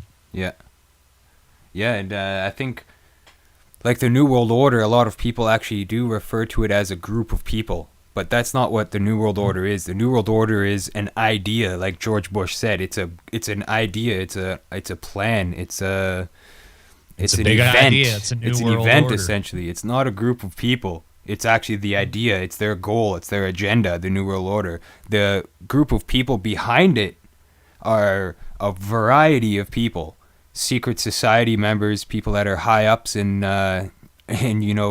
Masonry, or that's what the Illuminati is essentially, because the Illuminati infiltrated the lodges back in the day, and their ideas and their ideology became adapted. Not to all Freemasons, by the way. Blue lodges don't participate in that, but it's when you get offered to go into like Order of the Garter and all these other groups that branch off from Masonry, Royal Arch Masonry. That's when you really start becoming part of the secret agenda to control people, because then you really understand, you're really aware of the psychological conditioning and control that's needed to control a group of people. And to be able to do that and have access to do that, you have to be privy to some very private, confidential information. And the best way to keep that secret is in secret groups, Bilderberg, CFR, all that stuff. Yeah, exactly. And I mean, you take it down a little closer to our level, is you look at cops. How many cops are Masons? How many judges are Masons? How many lawyers are Masons? And they all work together, and they all collude behind closed doors and do all these things that would normally be illegal unless you're, a Freemason in certain lodges or whatnot. I'm not, and it's not every Freemason. Like, I mean, most Freemasons I've ever met were just guys that used it like a social club. Yeah. They go and they hang out and they get, One awesome episode. I actually watched an awesome episode of yours was with Frater X. You did an interview with him about Freemasonry, and he really opened my eyes to a lot about Freemasonry, because I mean, I've claimed that I'm the anti-Mason, I'm the enemy of Freemasonry and stuff. But after watching that interview with Frater X, I kind of understand it a little bit better. And that's what I'm going for. That's what I thrive for, is understanding things a bit better. And he really opened my eyes to a lot of things. Yeah, and that's one of the deadliest parts of the truth movement, deception. That's what I'm working on a film now, and when that one's done, my next one's going to be on the truth movement, deception. I'm going to call it Nutters in the Rear View. Because a lot of these guys, they bring out this information and they just pollute it with crap, and it spreads and it becomes, people start falling for it. And that's what they did with the Freemasons, is they basically alienated anybody that was a Freemason for a lot of years by calling them all bad. And they're not all bad. Most of them are pretty good guys, and they're not all devil worshippers and, into nefarious things. But some are, That's the real key to it. Yeah, absolutely. And all the Porch Masons and the Blue Lodgers, those guys there don't know what the upper guys are doing. And the only way you can get it to the upper levels is if you hold secrets and you prove yourself worthy to be presented with that information and the responsibility of knowing that information, because that's a big one there. You have to be responsible with that information. And the more sensitive the information, the more responsible you have to be guarding those secrets and safe holding them, I guess you could say. Well, that's why guys like you and me never get up very high in like corporate structures, because we won't shut up about things. Like we're not scared to, like, I don't know for sure about you. I assume from what I've watched of your shows and stuff, you're like me that way. Is I won't put up with it. If I see something that I don't think's right, I'm going to speak up about it. And for years, I didn't understand why these guys that I worked with that, I did a way better job than they did. I worked harder than they did. Why did they get promoted? And then I finally started to realize that especially in corporate structures, the guys that get promoted are the ones that can keep the secret about what the boss is actually doing. Yeah. Yeah. The dark side of things. Yeah. Well, that's just it. Like when, like I was working for a company as a manager and we had to do a round of layoffs, and they told me, and I wasn't allowed to tell anybody for 24 hours. And it was the worst 24 hours of my life. I sat there, I was sick to my stomach because I knew I was going to have to go in there and lay people off that have families that were one paycheck away from disaster. And here I am going in telling them that, hey, look, because my company wants to make more money, I have to lay you off, and basically your family could starve, and I'm really sorry about it, but that's just the way business goes. Well, I quit my job the next day. I couldn't do it. Yeah, because you have a heart. Yeah, well, that's just it. Like I have a conscience. Like I would never purposely mislead somebody because that's just not who I am. I've never been like that. Ever since I was a kid, I was always like that. When, my friends would lie and stuff, I could never do it because I always believed that, telling the truth is the best option. And I will never purposely mislead anybody down a rosy path. If I tell you what I think, that's really at that time what I think. Yeah, and sometimes the truth does hurt. That's one thing, definitely. But myself too, I've always, tried to be as truthful as I can. There's some things that you don't disclose to people for your own protection. That's another thing. But outright lying, I can't do it, when my wife asked me if I did something bad, or whatever, I can't lie to her, and I've been known for that, definitely. And that's the truth. As long as you're saying the truth and you're being truthful and you're being honest, that will guide you through life, and nothing can penetrate that, nothing can get through that, because if you're honest intentions, that will pierce through all the lies. When you're lying, you've got to remember what you're lying about, and you've got to try to keep up with that lie and cover it up. When you're telling the truth, you got nothing to hide. And that's a big thing, for sure. Well, that's like, a lot of people ask, like, how can I tell if so-and-so's disinformation, like a purposeful government Illuminati plant or whatever. Yeah. And that's what I tell them to go by is just listen to them for a few hours. Somebody that's lying to you and feeding you a story is going to screw up on their story. Yeah. There's one guy out there in particular that runs around, Steve Quayle. And, every 6 months it's a different story. It's, these giants from the Nephilim are coming to get us. And then, the North Koreans are coming to get us. And they just change the script every 6 months. Like they change it to a new story. It's like, the Nephilim thing, people are getting wise to that. Let's move to space Nazis. Okay, yeah, space Nazis it is. And them and all their friends start talking about space Nazis, and they sell that thing out. And that's how these people work. Yeah, it's crazy. And beware, people, because there's a lot of that going on. There's a lot of people that are purposefully doing this stuff to confuse you and to get you thinking down a certain path so that you disregard what's really going to set us free and what's really going to help us out in this fight against tyranny in the New World Order. That's the bottom line there. So we've got to fight the New World Order, and we got to be vigilant. We got to be wise and aware of what's going on. We got to work together and support each other through this, because that's what it's going to take. If we're against each other, there's divisions. It's not going to work. It's going to collapse, and that's a crazy thing, And yeah. From a lot of people I know, actually, a lot of people tell me, watch out for Alex Jones. Alex Jones is a shill, this and that. I see lots of videos. I see lots of posts. And he just added me on Facebook last week, actually, which was a shock to me. Yeah, that was a shock to me. I wake up and Alex Jones has added me on Facebook. And I was thinking, like, why would he want to add me? Maybe because he wants to talk about this kind of thing. I don't know. I mean, I always look out for things and stuff like that, but Alex Jones does have a lot of connections. He's got a big outlet for information. If he wants to talk to me at any time, I would definitely talk to him about things, but at the same time, there's a lot of people that are saying he's just adding you to like suck the information and suck your ideas out and what you uncover for his stuff. And I'm like, I don't know. Look, man, divided though, I know we can't overcome this stuff, and as long as we remain true, that's the problem. Yeah. Well, see, and this is the thing with Alex Jones too, is people got to remember sometimes there's sheep that go in with the wolves, right? Or wolves that go in with the sheep, and that's what I think's happening there. Is I'll tell you, just Google this. When you get off the air, you want to know about Alex Jones.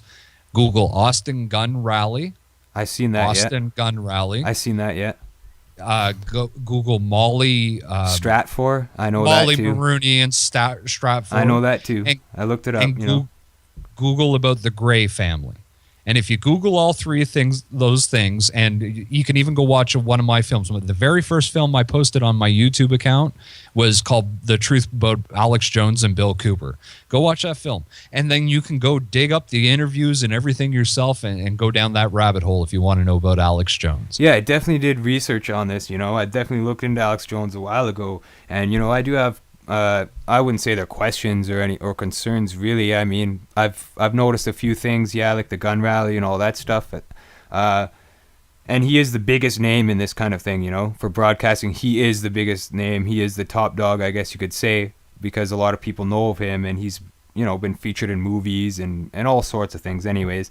But at the same time, if he finds something that I'm doing is worth exposing to his audience, I think that's a noble cause. Oh, yeah. And I would definitely work with him for that, But at the same time, you do got to watch your back and make sure you're doing things for the right purposes, I guess is the bottom line, right?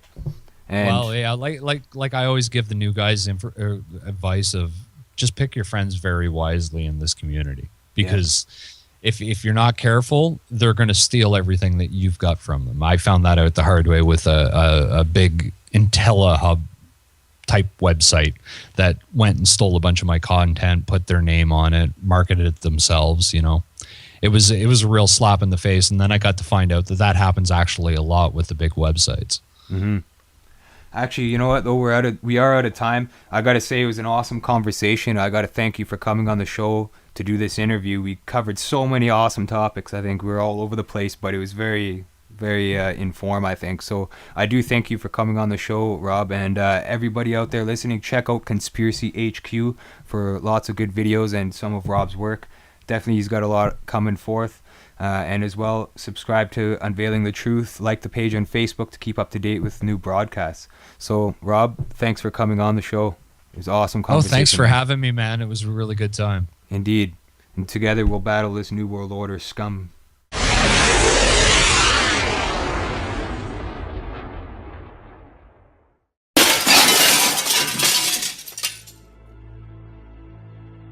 There comes a time in everyone's life where we must face the truth. But what is the truth?